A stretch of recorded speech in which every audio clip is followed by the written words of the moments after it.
आज हम बात करेंगे भारत इलेक्ट्रॉनिक लिमिटेड और भारत डायनेमिक लिमिटेड यानी कि बीडीएल।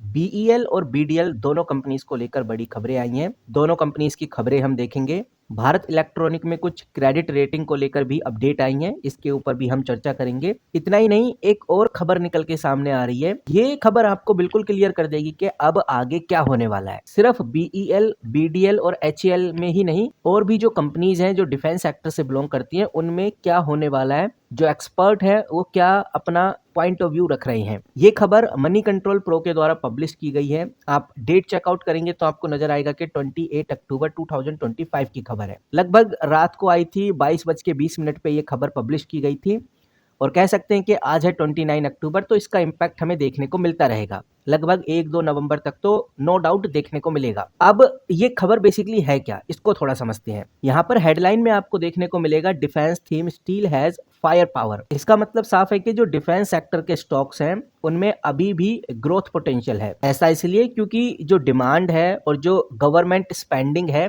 इसके बेसिस पे ये जो सेक्टर है अभी भी काफी अच्छे ग्रोथ दिला सकता है। मतलब कि ये जो थीम है अभी भी स्ट्रॉन्ग है, कंप्लीटली ओवर नहीं हुई है। उसके बाद बोला गया है कि but it is no longer a blind bat. ये बहुत समझने वाली बात है। इसका मतलब साफ नजर आता है कि इस सेक्टर के अंदर अब अंधाधुंध काम करने से कोई फायदा नहीं रहेगा। पहले जैसा हुआ करता था कि भाई हर डिफेंस कंपनी तेजी से ऊपर बढ़ रही थी, अब वैसा नहीं होने वाला। अब यहाँ पर हर एक कंपनी को ध्यान से समझना होगा, उसको परखना होगा, क्योंकि वैल्यूएशन ऑलरेडी सभी कंपनीज की बढ़ गई हैं। अब जो कंपनी ग्रोथ है वो यूनिफॉर्म नहीं रही है और इसी चीज को लेकर एक्सपर्ट्स ने अपनी कुछ अजीबोगरीब राय दी हैं, जो समझना बहुत जरूरी है। क्योंकि ये जो राय होती हैं सिर्फ हम लोग ही नहीं, पता नहीं कितने लोग इन बातों को फॉलो करेंगे। इसीलिए समझते हैं कि भाई बेसिकली क्या कहा जा रहा है। यहाँ हमें देखने को मिलता है जो डिफेंस रैली है वो ऑलरेडी काफी अच्छी ग्रोथ में रही है। पिछले कुछ सालों में कंपनीज ने बहुत अच्छी रैली निकाली है।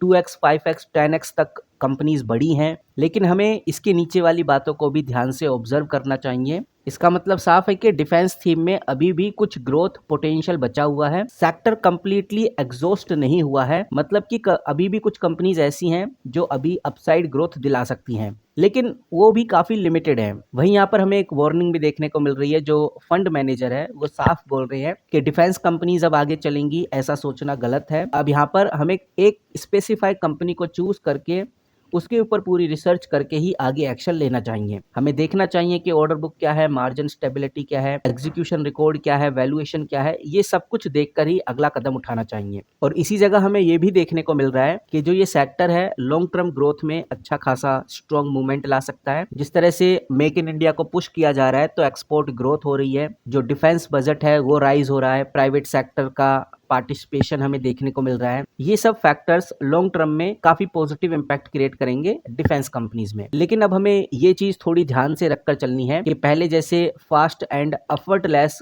हमें ग्रोथ मिल जाती थी, अब वो फेस खत्म हो चुका है। अब ग्रोथ आएगी, ग्रोथ मिलेगी, लेकिन वो थोड़ा स्लो रहेगी, सिलेक्टिव तरीके से होगी। अब हर कंपनी नहीं बढ़ेगी, अब सिर्फ फंडामेंटल वाली जो कंपनीज हैं वही अच्छा परफॉर्म करेंगी। उसके बाद आप नीचे देखिए, जो कैपिटल माइंड है उनके सीईओ दीपक ने भी कुछ बड़ी बातें कही हैं। उनका कहना है कि while the defence teams has been one of the most successful in recent year, यानी कि पिछले कुछ सालों में डिफेंस सेक्टर सबसे ज्यादा सक्सेसफुल थीम रहा है। कंपनीज ने आउटस्टैंडिंग रिटर्न दिए हैं। गवर्नमेंट ऑर्डर और मेक इन इंडिया पॉलिसी से सेक्टर को अच्छा खासा पुश मिला है। वहीं वो आगे फिर से एक बड़ी बात बोलते हैं कि अब इन्वेस्टर्स को जो एक्सपेक्टेशन है थोड़ी रियलिस्टिक रखनी चाहिए। पहले जैसा एक्सक्लूसिव फास्ट ग्रोथ अब हमें देखने को नहीं मिलेगी। आने वाले टाइम में ये ग्रोथ काफी स्टडीड होगी, कंट्रोल्ड होगी। मतलब कि ग्रोथ तो होगी बट थोड़ा स्लो होगी, क्योंकि वैल्यूएशन काफी हाई हो चुकी है और मार्केट भी अब वैल्यूएशन कंसर्न और कंसोलिडेट फेस में चली गई है। इसके बाद एक और बड़ी बात यहाँ पर कहते हुए नजर आ रही है वो कि पहले जिस तरह से डिफेंस सेक्टर में एक्साइटमेंट और हाइप थी, जिससे हर कंपनी बिना सोचे समझे ऊपर की तरफ बढ़ रही थी, वो फेस अब खत्म हो गया है। मार्केट अब रियलिस्टिक मोड में आ गई है। नेक्स्ट उन्होंने एक और बड़ी बात कहते हुए नजर आए। उसके बाद पहले जो कंपनी काफी सस्ते दाम पे मिल रही थी, अब वो पूरी तरह से मार्केट में इफेक्ट दे चुकी हैं। कंपनी के प्राइस में उनका पोटेंशियल ऑलरेडी दिख गया है। अब वो वाली कंपनीज बची नहीं है जो मार्केट के हिसाब से काफी सस्ते में हमें देखने को मिल रही हैं। लेकिन यहाँ पर वो बहुत क्लियरली बोलते हैं कि जो लॉन्ग टर्म अपॉर्चुनिटी है अभी भी बनी हुई है। इंडिया की जो मैन्युफैक्चरिंग स्टोरी है वो जस्ट अभी शुरुआत ही है।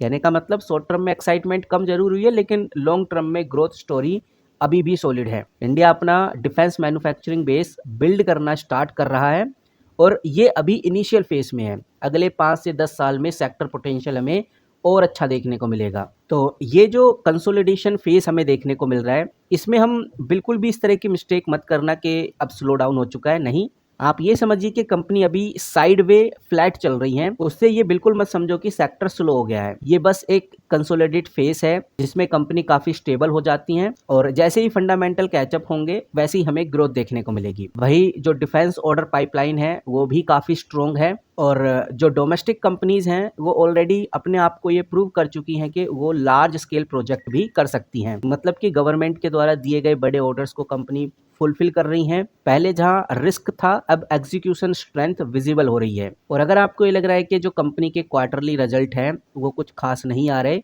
तो यहाँ पर आपको ध्यान देने वाली बात है कि भाई फुल पिक्चर अभी नहीं आई है, क्योंकि डिफेंस जो प्रोजेक्ट होते हैं वो लॉन्ग टर्म कॉन्ट्रैक्ट होते हैं जिनके जो रिजल्ट हैं उसमें काफ़ी डिले हो जाता है। और यहाँ पर वो चीज़ हमें देखने को भी मिलती है कि ये जो लॉन्ग डेस्टिनेशन बिजनेस होते हैं और इनका जो हम कह सकते हैं 3 से 10 साल लग जाते हैं ऑर्डर का रिवेन्यू आने में, ओवरऑल ऑर्डर की परफॉर्मेंस आने में। अब थोड़ा और नीचे चलेंगे तो कुछ और बड़ी बातें यहाँ पर देखने को मिलती हैं।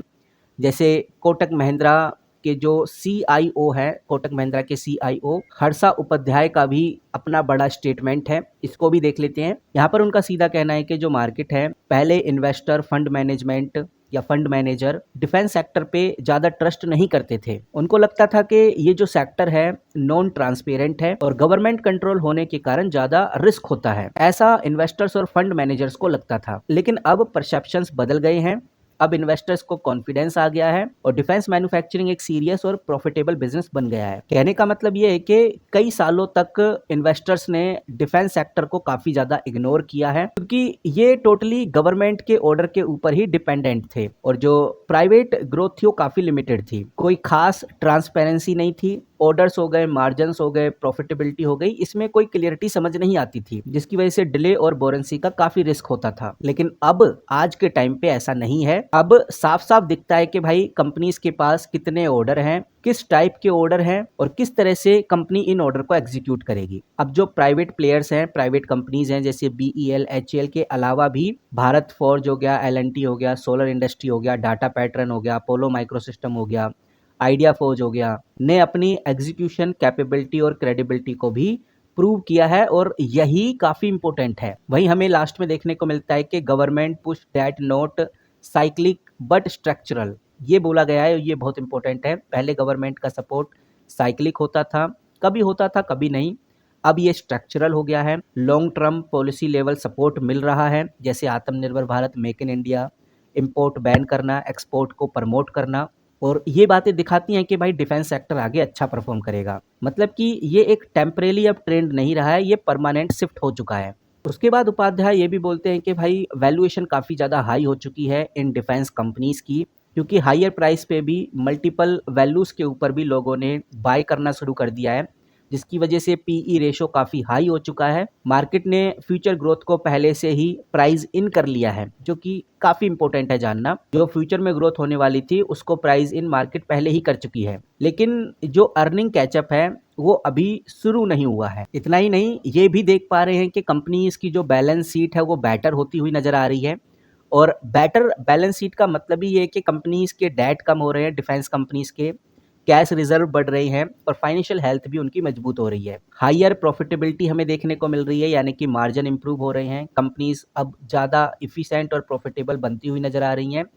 बड़े बड़े ऑर्डर जीतती हुई ये कंपनी नजर आ रही हैं। पहले सिर्फ ऑर्डर अनाउंस होते थे, अब उनके एक्चुअल एग्जीक्यूशन भी हो रहे हैं, अब वो रेवेन्यू में भी कन्वर्ट हो रहे हैं, यानी अब पैसा आ रहा है, सिर्फ प्रॉमिस हमें देखने को नहीं मिल रहे। उसके बाद हमें कुछ और बेहतरीन बात देखने को मिलती है, वो ये है कि अब ये जो कंपनीज हैं, डिफेंस कंपनी, सिर्फ स्टोरी या फ्यूचर पोटेंशियल पर नहीं चल रही, अब ये एक्चुअल में कैश जनरेट कर रही हैं। ऑपरेटिंग कैश फ्लो पॉजिटिव हो रहा है, यानी पहले जहां मार्केट में बस हाइप और नैरेटिव था, अब रियल टैंजेबल फाइनेंशियल परफॉर्मेंस दिख रहा है। उसके बाद गाइस थोड़ा और नीचे चलते हैं। एक और बड़े विश्लेषक की अपनी राय निकल के सामने आई है। ये ICICI प्रूडेंशियल के COCIO हैं, यानी कि अनीश अनीश ने भी अपनी बड़ी बात कही है। यहाँ पर आप देखिए तो आपको एक लाइन में ही सब समझ में आ जाएगा कि वो क्या कहना चाह रहे हैं। सीधा कहना है कि उनका डिफेंस सेक्टर आज के दिन में इतना पॉपुलर हो गया है कि इन्वेस्टर, फंड मैनेजर और रिटेल ट्रेडर उसमें इन्वेस्ट करना चाहते हैं। सबको लग रहा है कि डिफेंस कंपनीज तो पक्का चलने वाली हैं, यानी कि ये एक क्राउडेड ट्रेड बन गया है, सब एक ही डायरेक्शन में पोजीशन ले रहे हैं। इसीलिए उन्होंने सीधा बोला है कि जो इन्वेस्टर्स हैं उनको जरूरत है किस चीज की, केयरफुल रहने की। मतलब कि जब कोई भी सेक्टर इस तरह से ग्रोथ करता है तो रिस्क भी बढ़ जाता है, क्योंकि ओवर वैल्यूएशन आ जाती है, सब बाय करते हैं, सेल कम होती है, और अगर एक्सपेक्टेशन थोड़ी सी भी मिस हो जाए तो शार्प करेक्शन हमें देखने को मिलता है। क्योंकि अभी तो काफी हाइप है मार्केट में डिफेंस सेक्टर को लेकर, लेकिन बाद में प्रॉफिट बुकिंग भी काफी तेजी से होती है। इतना ही नहीं, वो ये भी बोलते हैं कि नो डाउट, इसमें बिल्कुल भी दो राय नहीं है कि अपॉर्चुनिटी नहीं है डिफेंस सेक्टर में। मतलब डिफेंस सेक्टर में लॉन्ग टर्म में ग्रोथ अपॉर्चुनिटी है, अच्छी खासी है, इसमें कोई शक नहीं है। गवर्नमेंट सपोर्ट है, राइजिंग डिफेंस बजट हमें देखने को, डिफेंस बजट जिस तरह से राइज हो रहा है वो देखने को मिल रहा है, एक्सपोर्ट जिस तरह से बढ़ रहा है वो भी हमें देखने को मिल रहा है। लेकिन ये ध्यान में रखना है जो इन्होंने अब बोला है कि but not every defence companies will be winner. ये बात ध्यान में रखने वाली बात है कि हर कंपनी जो डिफेंस थीम में है वो प्रॉफिट बना ले, ये जरूरी नहीं है। कुछ कंपनीज जेन्युइनली कैपेबल हैं, लेकिन कुछ कंपनीज सिर्फ थ्रिम की हाइप पे चल रही हैं। सिर्फ डिफेंस नाम लगाने से सक्सेस गारंटेड नहीं मिलेगी। बहुत सारी छोटी कंपनीज इसी राइड पे चल रही हैं और उन कंपनीज का कोई भी स्टेबल बिजनेस मॉडल नहीं है, कोई भी एग्जीक्यूशन स्ट्रेंथ नहीं है। मतलब कि बहुत सारी छोटी companies, micro cap companies defence के नाम पर मार्केटिंग कर रही हैं, पर उनके पास strong business model, execution capability या स्ट्रॉन्ग टीम कॉन्ट्रैक्ट नहीं है। ये कंपनी सिर्फ सेक्टर का फायदा उठा रही हैं ताकि स्टॉक प्राइस बढ़ाया जा सके। ऐसी कंपनीज छोटे टाइम के लिए जरूर चढ़ जाती हैं, लेकिन लॉन्ग टर्म में फिर तेजी से गिरती हैं। तो ओवरऑल अगर हम इस आर्टिकल को डिटेल में समझ के एक कंक्लूजन पे आए तो समझ में आता है कि तीन फंड मैनेजर, तीनों एक्सपर्ट एक कॉमन पॉइंट ऑफ व्यू पे आए हैं कि डिफेंस सेक्टर इंडिया के लिए लॉन्ग टर्म इंडस्ट्रियल ग्रोथ है। और जिस तरह से एक्सपोर्ट हो रहा है आज के टाइम पे हमारा डिफेंस इक्विपमेंट, ये एक मेन पिलर बनने वाला है। बट जो इन्वेस्टर्स हैं उनको थोड़ा धैर्य रखना चाहिए, उनको अपनी जो एक्सपेक्टेशन है थोड़ी रियलिस्टिक रखनी चाहिए। वो हर क्वार्टर में 50 से लेकर 100% की रैली एक्सपेक्ट करना काफ़ी गलत है। अब फोकस करना चाहिए उनको फंडामेंटल्स के ऊपर। अगर वो फंडामेंटल्स के ऊपर ज़्यादा फोकस करते हैं, इसी के साथ order book size, quality, profit margin, execution capability, balance sheet strength, इनके ऊपर भी ध्यान देना चाहिए। तो कहने का मतलब ये है कि भाई जो डिफेंस की थीम थी वो अभी भी पोटेंशियल रखती है, यानी कि ये कहानी अभी ख़त्म नहीं हुई है, अभी भी ग्रोथ चलती रहेगी। बट ये जो फेस है वो थोड़ा स्लो हो चुका है। मतलब कि अब ये जो फेस है ये ट्रेंडिंग या शॉर्ट टर्म मोमेंटम चेसिंग का नहीं रहा है। अब इन्वेस्टर को लॉन्ग टर्म होल्डिंग माइंडसेट रखना चाहिए। तो अगर किसी कंपनी में आप ध्यान दे रहे हैं तो 10 साल का तो आप कम से कम लेकर चलिए, तभी कुछ बात बन सकती है। ऐसा इधर साफ साफ लिखा गया है। और ये चीज़ अगर आप एग्री करते हैं तो कमेंट करके ज़रूर बताइए। नाउ गाइज, अब बात करते हैं भारत इलेक्ट्रॉनिक का जो क्रेडिट रेटिंग आई है वो क्या कहती है।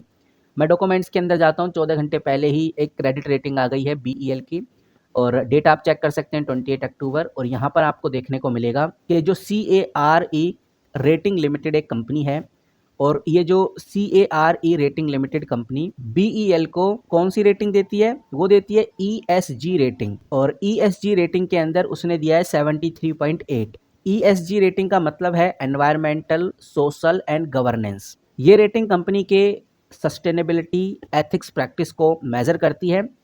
मतलब कि कंपनी एनवायरमेंटल, सोशल रिस्पॉन्सिबिलिटी और गवर्नमेंट स्टैंडर्ड में कितनी रिस्पॉन्सिबल है। अब यहाँ पर ई का मतलब है एनवायरमेंटल, यानी कि pollution control, renewable energy, carbon emission. S का मतलब है सोशल, यानी कि employ welfare, labour practice, community impact. G का मतलब है गवर्नेंस, यानी कि मैनेजमेंट, ट्रांसपेरेंसी, एथिक्स और बोर्ड अकाउंटेबिलिटी। कंपनी को मिला है 73.8। रेटिंग एजेंसी का हर स्केल अलग अलग होता है, लेकिन CARE रेटिंग के ESG के स्कोर के हिसाब से 0 से 100 तक का स्कोर दिया जाता है, और कंपनी के हाथ में 73.8 का स्कोर मिला है। तो कह सकते हैं कि ये स्कोर ओवरऑल काफ़ी स्ट्रॉन्ग है, काफ़ी अच्छा कंपनी ने परफॉर्म किया है। तो कहीं ना कहीं इस रेटिंग को जब इन्वेस्टर देखेंगे तो उनको एक पॉजिटिव माहौल इस कंपनी में देखने को मिलेगा, एक अच्छी ग्रोथ देखने को मिलेगी। बाकी आप किस तरह से देखते हैं कमेंट करके जरूर बताइए, आपकी क्या राय है वो भी हम जानना चाहेंगे। इस वीडियो में इतना ही, मिलते हैं किसी नए वीडियो के साथ, तब तक के लिए take care and good bye.